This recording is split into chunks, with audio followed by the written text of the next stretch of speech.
My name is John Bruhn, and I've been a volunteer with Christmas in October for over 20 years, probably since about the mid-1980s.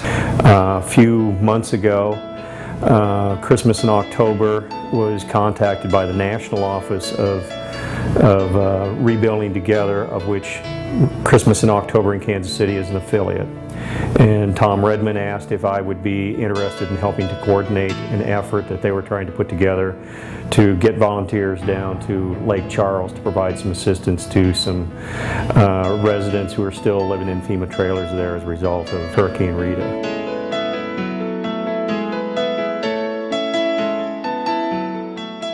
After we established that we had the volunteers who were interested in going down to Lake Charles, then the Rebuilding Together organization in Lake Charles identified two homeowners down there for us to provide assistance to.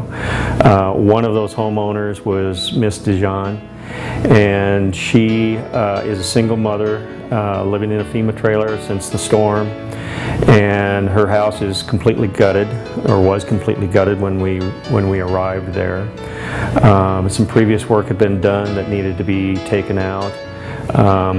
And what we needed to do at that house was do a lot of electrical work inside, a lot of sheetrocking, a lot of floors need to be replaced and fixed, and exterior siding, things like that. But we came into it with a lot of extra energy, and we had a lot of incredible talent. The other house that we worked on was Mr. Kellerman's house.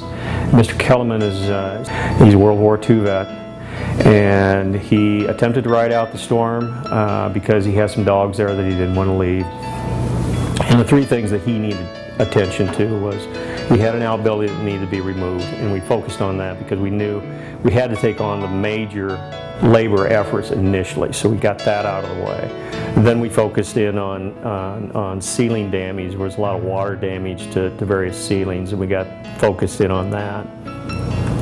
Probably by about Wednesday of the week, we got focused in on investigating the mold issues at his house. So that mold problem was too much for us, and once we opened it up, we needed to be careful about doing any further contamination. So what we did is we cleaned away what we could without causing any problems in the house. We contacted the local Rebuilding Together affiliate, and they made arrangements for a mold remediation company to come in to take care of that mold problem.